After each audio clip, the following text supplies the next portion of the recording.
హఠాత్తు వాళ్ళ ఆయన డౌట్ తో తిరిగి వచ్చి తలుపు కొట్టాడు. నేను లోపలే ఉన్నా. అమ్మో ఇంకా చిక్కుంటే బుద్ధ నిండా కారం వేసి తెంగేవాళ్ళు నిన్ను చిక్కామైంది కొమ్మ తీసి. చిక్కేవాడిని కాదు, కొంచెం జస్ట్ మిస్ రా. లేదంటేనా ఆ రోజు ఏమైందంటే నన్ను మంచం కింద దాబెట్టింది. నేను చెప్పా పోయి అమ్మటనే మీ ఆయన హగ్ చేసుకో, నేను తర్వాత నేను చూసుకుంటా, హగ్ చేసుకొని మంచం మీద పడి నేను వెళ్ళిపోతా అన్న. వెళ్ళావు మరి బయటికి? వెళ్ళా అంతే, హగ్ చేసుకొని మంచం మీద పడేసింది. మరి బయట ఎవడు చూడాల, ఇంకా అక్కడ పరిగెత్తాను. ఉరుకు ఆడ కానీ బయట కానీ చూసి ఉంటే స్తంభాన్ని కట్టి దెంగేవాళ్ళు నిన్ను బాగా. నేను అదే అనుకున్నారా స్వామి, ఎవడు లేడని ఇంకా బయటికి వెళ్ళి షర్ట్ వేసుకున్నా.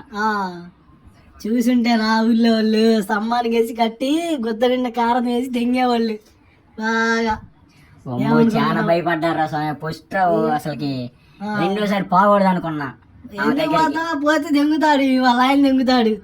మరి రత్తమ్మ రక్తం దగ్గర పోదా, ఇంకా టైం ఉంది.